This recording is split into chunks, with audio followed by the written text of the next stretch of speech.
In 1966, one of the most brilliant yet highly controversial Islamic thinkers of the 20th century published a book that shook the Muslim world to its very core. The author was Maulana Abul A'la Maududi, the founder of the Jamaat-e Islami. The book, Khilafat and Malookiat, Caliphate and Monarchy. Maududi's thesis was revolutionary. He argued that early Islam didn't just experience a change in rulers, it suffered a catastrophic, systemic collapse. The transparent, democratic, and morally pure system of the rightly guided caliphs, Khilafat Rashida, was violently hijacked and replaced by a hereditary, worldly, and vindictive monarchy, Malookiat. But here's the real tragedy. While Maududi's book exposed the corruption of historical kingdoms, his modern-day followers have completely deviated from his original teachings for political survival. Even worse, traditional sectarian clerics have spent decades trying to ban, burn, or bury this book. Why? Because the truth inside it exposes a massive crisis in modern Islamic scholarship. Today, we look at the raw, unfiltered data, the evidence, the cover-ups, and the dangerous price of speaking the truth. To understand how deep this rabbit hole goes, we must first look at Maududi's own movement. Maududi envisioned an uncompromising Islamic revival based on Hakimiyya, divine sovereignty, and Khilafat Awam, popular vicegerency. He believed leaders must be chosen strictly through free public consultation, or shura, based entirely on high moral character. Yet his modern followers across Pakistan, India, and Bangladesh have traded his revolutionary ideology for pragmatic, back-alley electoral politics. Look at the history. In 1970s Pakistan, the Jamaat-e Islami closely aligned itself with the military dictatorship of General Zia-ul-Haq. By legitimizing a military ruler who overthrew a government by force, the followers directly violated Maududi's core warning against allowing brute force to dictate political authority. Today, they routinely form coalitions with heavily dynastic, secular political parties. Factions in Bangladesh even watered down strict religious references in their party constitutions just to stay eligible for secular parliamentary systems. They turned an ideological vanguard into a standard, power-hungry bureaucracy. When Khilafat and Malookiat first came out, traditionalist clerics attacked Maududi. They claimed he invented a Shia narrative and slandered the Prophet's companions, or Sahaba. But fast forward to the digital age. Independent scholars, most notably Pakistan's highly popular digital preacher, Engineer Muhammad Ali Mirza, have delivered a definitive vindication of Maududi's text. Mirza's argument is simple. Maududi didn't invent anything. He just bound authentic Sunni hadiths into a single volume. And if you don't believe Maududi, you have to answer to Sheikh Muhammad Nasiruddin al-Albani, the 20th century's master Salafi hadith authority. Albani clinically tested the transmission chains of these historical events and declared them 100% sahih, authentic. Let's look at the first explosive case study, the birth of dynastic monarchy. When the transition of power shifted to Yazid, the son of Hazrat Muawiyah, state authorities began forcing a public pledge of allegiance, or bay'ah.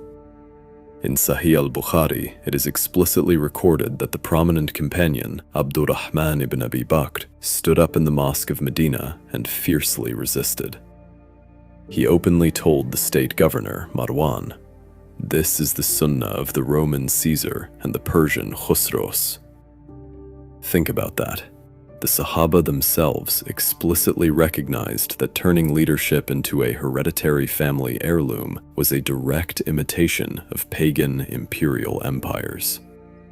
Sheikh Albani verified this text as authentic. It gets heavier.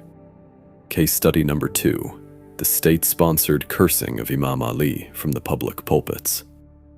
In Sahih Muslim, it is recorded that Hazrat Muawiyah questioned the great companion Sa'd ibn Abi Waqqas, asking him directly, "What prevents you from cursing Abu Turab, Imam Ali?"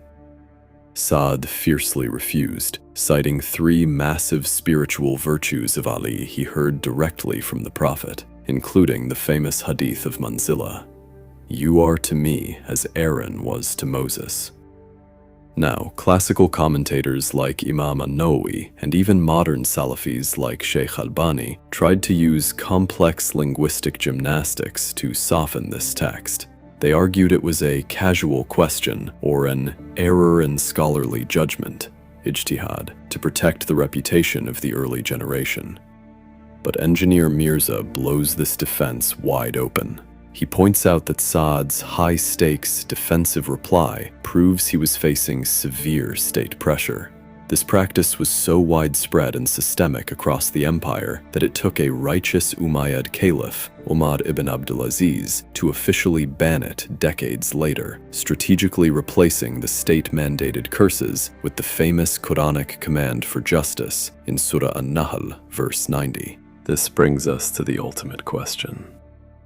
If this data is printed clearly in Sahih Muslim and Sahih al-Bukhari and verified by master scholars like Albani, why do modern traditionalist clerics launch massive damage control campaigns? Why do they issue fatwas against anyone who talks about it? The answer is simple: fear and survival. First, look at the geopolitical trap within Salafism. Engineer Mirza frequently praises the foundational Ahli Hadith and Salafi methodology for its strict commitment to following the text over ancestral traditions. However, under the geopolitical reality of the Saudi kingdom, a quietist theology is strictly enforced. This theology mandates absolute obedience to the monarch. Independent, globally respected Salafi scholars who tried to speak truth to power, question monarchical authority, or highlight these historical texts have been systematically silenced, jailed, or disappeared. Second, look at the sectarian trap in South Asia. The traditional madrasa network operates as a rigid power and financial hub. When a mainstream scholar attempts to cross sectarian boundaries to speak these truths, the system strikes back violently. Take Maulana Tariq Jamil of the Tablighi Jamaat, Deoband. When he bravely preached Ummah-wide unity, expressed deep emotional reverence for the family of the Prophet, Ahl al-Bayt, and validated these raw historical realities, he faced immense internal vitriol, character assassination, and direct death threats from extremist factions within his own school. Traditional institutions demand that you hide the unvarnished facts of history to protect ancestral figures, political hierarchies, and institutional funding. But Allah commands absolute, uncompromising justice in the Quran, in Surah An-Nisa, verse 135. O you who have believed, be persistently standing firm in justice, witnesses for Allah, even if it be against yourselves or parents and relatives. The ultimate takeaway is clear. Sheikh Albani verified the historical bricks, Maulana Maududi identified the systemic collapse, and Engineer Muhammad Ali Mirza digitized the text for the masses. You cannot claim to love the pristine sunnah of the Prophet while simultaneously defending the historical and modern political systems that dismantled it. True Islam belongs to the authenticated text, not to the fear-driven silence of modern clerics. Open the books, read the chains of narration, and stand firmly with the truth. What are your thoughts on Khilafat or Malookiat and the evolution of these modern movements? Let me know in the comments below. Don't forget to like, subscribe, and hit that notification bell. See you in the next video.